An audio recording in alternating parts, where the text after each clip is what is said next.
The first thing that strikes me is that the government's growth fund and the way it's applied to credit unions, it seems to me a bit like a bank of the government rather than a credit union. Is that right?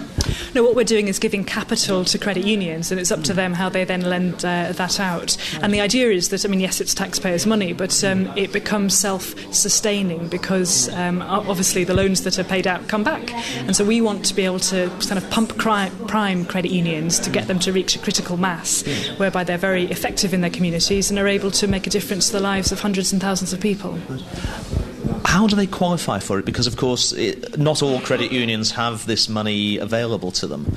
There's arguably a compelling case, if you like, for giving every credit union this sort of help. So how do they qualify for it? They have to apply, and they have to demonstrate that they're able to administer it properly, because ultimately we are talking about taxpayers' money here. Also, we don't have, unfortunately, infinite funds available, and so there's an element of competition in there as well. But here I am in Manchester Credit Union, which has applied and has been successful and has been able to give loans, I think, to an extra 700 people so far and growing as a result. And that money's coming back, and individual people here in Miles Platting are able to do that DIY project, get the kids school uniforms and do so in a way that is much more affordable than if they'd had to rely on the sort of door-to-door loan salespeople that are unfortunately prevalent in areas like this.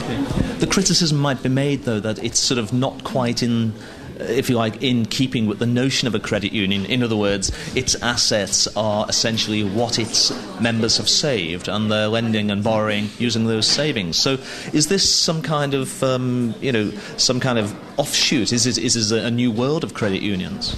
No, I think it's about building the capacity of the sector. It's not necessarily forever. We have committed to doing it for another 3 years. And I think it demonstrates the fact that the government believes that this sector has actually got huge potential, but it needs to reach a kind of critical mass in order to get there. So a very small credit union with a very small asset base will obviously be able to lend out less. And if we can get them up to that sort of critical mass, either by growth fund money or by enabling them to team up with other organisations or to amalgamate with each other, then you'll get very powerful local credit unions that are able ultimately to be completely self-sustaining and to lend out to far more people. And I think that's good for the economy and also very good for the individuals concerned. Okay.